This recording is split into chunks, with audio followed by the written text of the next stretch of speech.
Welcome to Let's Play Rule the Waves 3 as Germany, starting in 1935.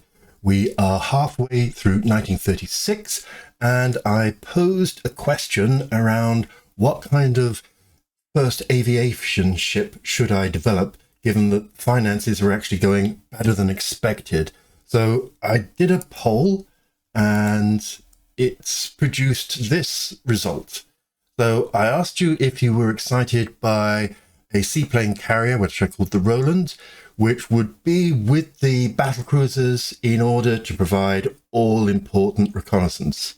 And 28% of you liked it. And I've always liked seaplane carriers, but I've always found it difficult to place them coherently within my battle fleet. So I kind of would always love to do that. Secondly, I suggested a light carrier, which my magic fingers called Jape. It's actually called Jade, sorry about that. And that would be stuffed full of fighters to provide the battle fleet with camp. And that proved to be not very popular, which is a surprise, because in many ways a light carrier would be substantially more capable than a seaplane carrier. I asked, of course, would you like to have the full fat Graf Zeppelin? And you said, of course. 41% of you went straight there. And I, had a little tease question for the grown-ups in the room. Would you actually like to go? No, actually, we can hold off on that. You have more serious deficiencies in your destroyers, your corvettes, your submarines, the unglamorous end of the fleet, which you can't just, spray on at as war comes. You need to attend to this properly, particularly with crew quality having such a big impact. So I thought it was interesting that so many of you wanted the seaplane carrier. Surprising how few of you wanted the light carrier. Of course, unsurprised that so many of you wanted full fat, and also surprised how many grown-ups there were in the room. You know who you are, well done. This choice was predicated on this view of how aircraft perform. So, in my estimation, the number one function of aircraft is to scout, is to find the enemy. Whether you hit them with battleships, whether you hit them with airstrikes, without finding the enemy, you're not going to go anywhere. And yes, if you are close to land-based air bases, you can offload a lot of that onto your flying boats, but with a ship at sea, the game will actually give you the vectors on which to search. It's very rare for it to sort of send you off in completely the wrong way where the fleet isn't. Having concentrated on finding the enemy, number two would seem to be defending your ships as a combat air patrol from strikes from the enemy's aviation ships and, of course, from their land-based air. Thirdly is actually using a strike force, whether that's dive bombers to strike onto the decks or torpedo bombers to strike against the hull. Technically, fourthly, is the escorts for the strike force from more fighters. So this was my kind of view of what was going on, and the discussions helped me see that there were some options that I wasn't really taking into account. So these were my three big choices, and I wanted to deconstruct all of the capabilities that they have. Seaplane carrier, finding the enemy. Yes, that's exactly what it's for. Yeah, you can send out scouts from a light carrier or a full carrier. That's what the brackets indicate. But it is subtracting from their primary mission if you do that. Protecting the fleet, well, the light carrier and the full carrier can do that. Striking the enemy, well, the light carrier can do it, but it detracts from its primary mission, and the full CV, of course, that's what it's for.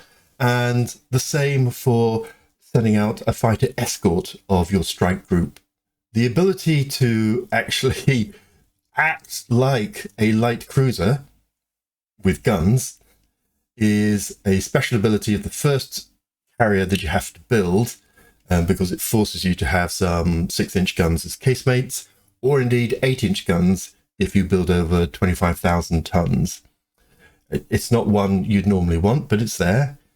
AA level protection, so the seaplane carrier has the capacity similar to an ordinary light cruiser, whereas the carriers have a anti-aircraft capacity similar to dedicated anti-aircraft light cruiser. Protection levels, well, I gave my seaplane carrier a light cruiser protection, and the carrier has one, but the CVL wouldn't normally. Now, I did in this design, and may have been a bit of a mistake, although the belt is only across the magazine box in both cases. So actually, probably you could argue that's a tick in the one I actually designed, but probably isn't normally. ASW value, 2s and 3s. This will increase once helicopters come along. Helicopter conversion, well, I don't know the rules around helicopter conversion. I assume, well, certainly the seaplane carrier and the light carrier can be converted to helicopter carriers. Whether the full carrier is, or whether it'd be wise, I'm not sure. I'm assuming it is, but I'm also assuming you probably wouldn't want to. In fact, I should probably put that in brackets, because technically yes, but probably no. And then the thing that I really discovered, which was interesting, is that for the carriers, you can put them in a division and give them a role. And you can't do that for a seaplane carrier. And that turns out to be really important and a bit unexpected. To take this analysis a little bit further, if you imagine this graph being your capacity to house aeroplanes, the 3 ships that I designed are, roughly along this axis, but there were other options that I discounted. Now, I knew I could have built an even bigger carrier with 8-inch guns and up to 100 aeroplanes. Been a bit of a monster, but certainly was a choice. I discounted the option to do a very small seaplane carrier. Someone suggested 3,800 tons. I think I struggled with about 4,800 tons to get the kind of configuration that I wanted, but certainly half the size of the Roland. And I also didn't really think of the cruiser with a lot of seaplanes. So whether that's a light cruiser with up to 4 seaplanes or a heavy cruiser with up to 7. If you go over those numbers, they become seaplane carriers. So actually, it's now a richer choice, and it's one in which the seaplane carriers, big and small, are in my mind discounted because they can't be part of a division, and as a part of a division, they therefore can't get a role that would glue them to the battleships and battle cruisers. And that's what I want. I want them to go with the battle fleet and provide the battle fleet with scouting. Now, that might happen, but putting them into a division and giving them a role like support would make that much, much more likely. So as a consequence of this expanded range of choices, I'm interested in building either a light or heavy cruiser with a fair few seaplanes on them, and then either the full carrier or a light carrier, which I'll decide in the game, I guess. To look at the cruiser options, I've messed about with a couple. So a heavy cruiser, sort of like a Japanese tone, but on steroids. 18,700 tons. I may have gone to town on this a little bit. 9-inch guns, quality 0, so that's, perfectly nice. It's not going to interfere with the surface action abilities of this cruiser. 31 heavy, 10 medium, and 6 light anti-aircrafts gives it a fairly hefty air defense. 6 torpedo tubes, just to give it some capital ship killing abilities. An immunity zone from its own guns of between 17 to 12,000 yards, 3 level torpedo fence, and 6 seaplanes. I could have gone up to 7, but usually 6 is enough when scouting. So to build a couple of those so that you can be reasonably confident that one of them is going to be turned up, and if both turn up, that's great, but you could just get by with one. That would be great.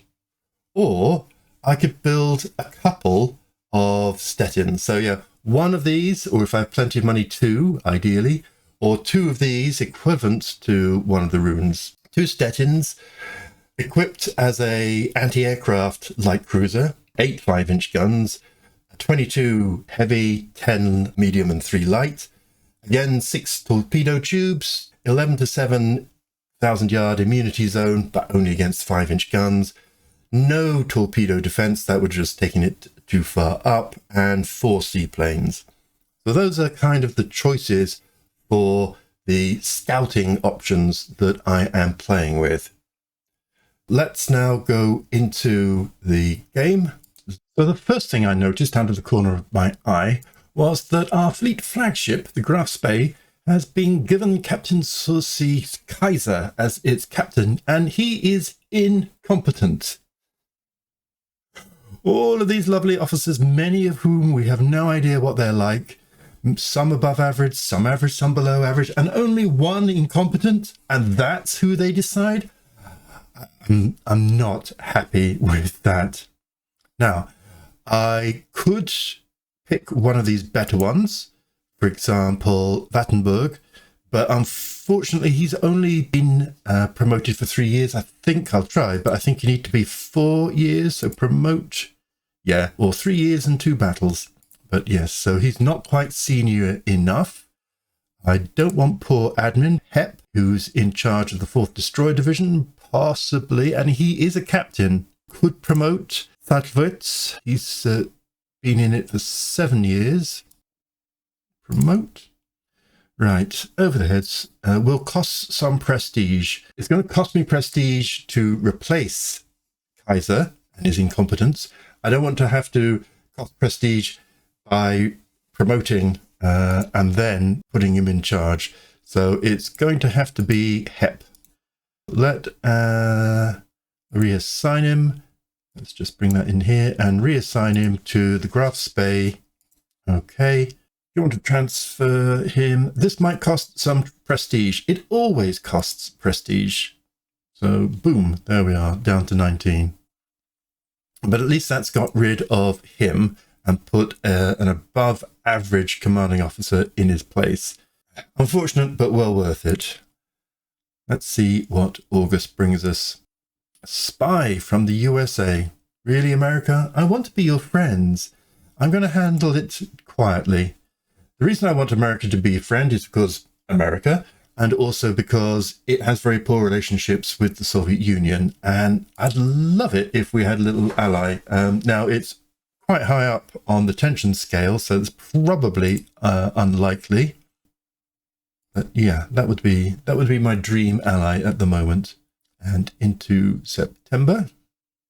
So if I say yes for this Army-Navy football game, then I gain prestige, but I go minus on crew quality. I don't think so. I mean, I could risk it because War with the Soviet Union is... your prestige and fleet morale suffers anyhow. So if I'd chosen the other one, at least I'd have gained prestige. Brilliant. Okay, 3,000-ton destroyers sound like an exciting thing. So I'm quite happy with that. And improved heavy anti-air. That's all good. An improved version of the float plane. Super teeny tiny marginal improvement. I mean, why not? Okay. And let's go to October. More funding.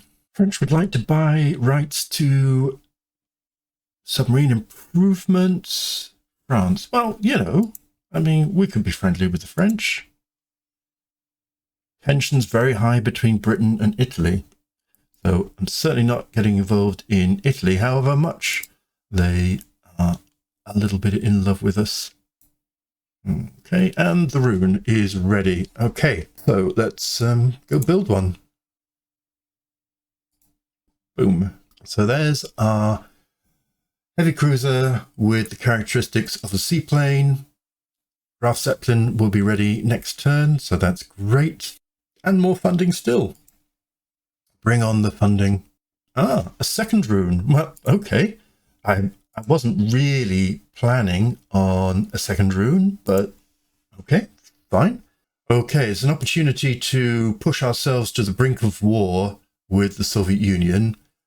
Still quite a long way off other ships, So I'm just going to soft pedal that a little bit. I'm not going to go for the disarmament conference because of the prestige hit. 18 is terrible. I did do some experiments with Rule the Waves 2 about how badly you could do. And I think you got to about 12 or something and it kicked you out of the game. But I don't want to flirt with that kind of thing. And there's the Zeppelin. So let's go and build that one too. There we are. So a little bit of monthly balance left. 2 battle cruisers, 2 large, powerful, heavy cruisers, and an aircraft carrier.